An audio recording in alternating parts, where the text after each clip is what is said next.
Phone, can everybody hear me? Huh? What? Everybody can hear me? Yeah. Thank God. Use the mic, will you? I don't want to use the mic. Hey, thanks for coming out. It's a big day for us. This is our first sour beer production run that we've done. We've done a lot of background work for this. This is about almost 6 years in the making today to produce a beer like this. We've been playing around for a long time, and you've tasted some of the little sample batches that we've made in the past with some of these Ultra Boys, a couple of things on tap out here as well. So we've got a lot of projects going on out here. As you can see, we've got a ton of barrels. But I'll talk about Sui Generis first, and you'll probably say, what the hell is with that name? Exactly. Sui Generis is Latin for of its own kind or unique. And so this is truly what this beer is. So this beer comes from 10 different barrels, very small batch, 147 cases made.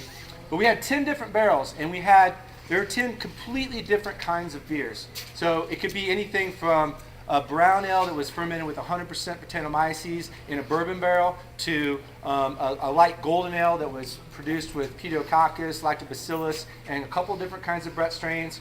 There's 4 different kinds of wood that encompass all 10 of these barrels. So there's there's like 4 Cabernet Sauvignon barrels. There's a couple of Chardonnay barrels, a port, and a bourbon barrel. So it's a really unique, very, very unique blend. Not just because of the different kinds of wood, but more so because of the kind of beer that was aged in these barrels. So what you get is a very, very obviously a sour ale, but with what I would call like more beery components to it than a lot of sour beers have. And a lot of that comes from the fact that it's almost 11% alcohol as well, which is fairly unusual for a sour ale to have that kind of alcohol content. Some of these barrels housed up to 13% beers, and some of them were as small as 7%. So Andy Parker here is our self-proclaimed barrel herder, which is a great name, but I prefer special projects manager because that's what he does. He takes care of all these barrels. It's his whole full-time job is making sure that these barrels are producing the beers that make us happy.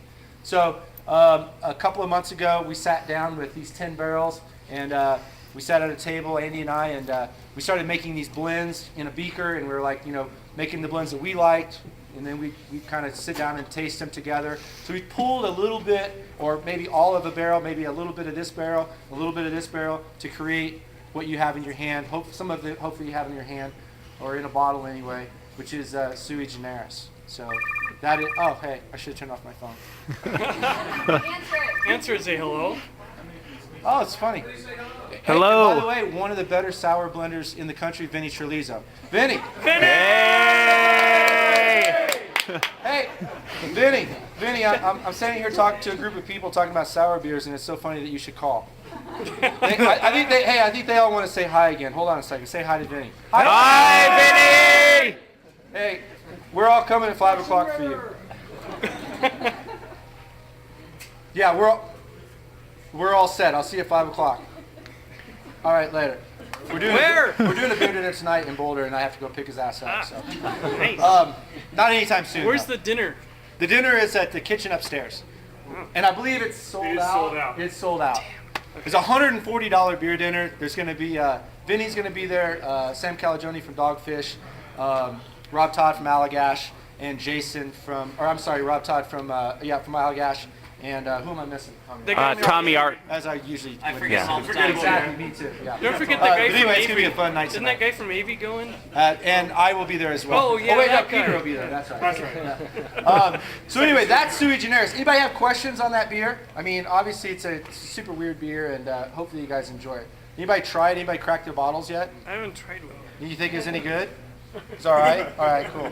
You're just saying that. How did you decide that it was what you wanted? Because I sat down with Andy, and that was the cool thing about it. Is like the blending aspect is the best part of the whole deal. Is like sitting across the table from Andy, and we were like, basically put on some punching gloves, and we were like, it was hard to pour beer at that point, but we were like, he would say, well, I think we need a little bit more of this, we need a little bit more of that, and the barrels were so incredibly different. Like I was saying, like they ranged from 13% beer to 7% beer to a beer that I thought was totally rad, which was this this acetic bomb that was literally like you took a drink of it and then inhaled. It felt like your lungs were on fire. It was so acetic. I loved that beer, and that really gave a really nice acetic touch to the overall blend. But of the batch, it was probably maybe 8 or 9% of the complete blend. So Andy and I just sat down and said, let's see what we like, and and we came to an agreement that this is the amount of beers we're going to pull from each of these barrels. And the terrible thing is you have to do multiple blending sessions because every time you walk in during the day, your palate's a little different. Everything's a little different. Depends on how Are you saying you don't like to spend time with me? No, Adam. I get a question. So it took multiple blending sessions just to make sure that that's really what we wanted, and in the end, you kind of everyone's talking in a group, and eventually you come up with something that everyone likes a lot. You said it was only 4. You wanted 5, 6, 7 times. This man. Yeah. Well, I don't hang out with that guy enough. So how many beers was it that have gone into it, and then how did you keep track of what the percentage was of each and all that? We had graduated cylinder, and just figuring out Just mark 'em off. Yeah, how many milliliters of each, and then you found out what the blend is, and then you pull that out of the barrel. So so like if we wanted, it went by gallonage basically. So each of these barrels holds 59 gallons of beer. So we know how much is in there. So some of them we pulled all of it out. Some of them we pulled, half of it, or however much we wanted to. And some of them were so good that we wanted to. Not we, but Andy wanted to propagate those bugs again. So we would take a couple of gallons that could have been in the blend, but we put them into another barrel so that we could get those bugs to recreate the goodness that they had. So we can continue to do what we're doing, which is, generationally create, this house culture of Brett, Lacto, and Pedio that will continue to make hopefully great sour beers. Yeah. Is there like a re-fermentation process once you blend them all together, or you just blend them all in bottles? Well, that's funny that you should ask, because we didn't think that would be possible, because most of the beers have been sitting in barrels for a year, maybe 2 years, and so we kind of thought maybe something would happen, and sure enough, when we blended the beers in, the whole batch dropped 1 more point. So 2.5. Oh, sorry, 2.5 points. So it was just Pretty significant. That is If we would have significant. bottled it right after blending, you'd have a lot of exploding bottles. Yeah.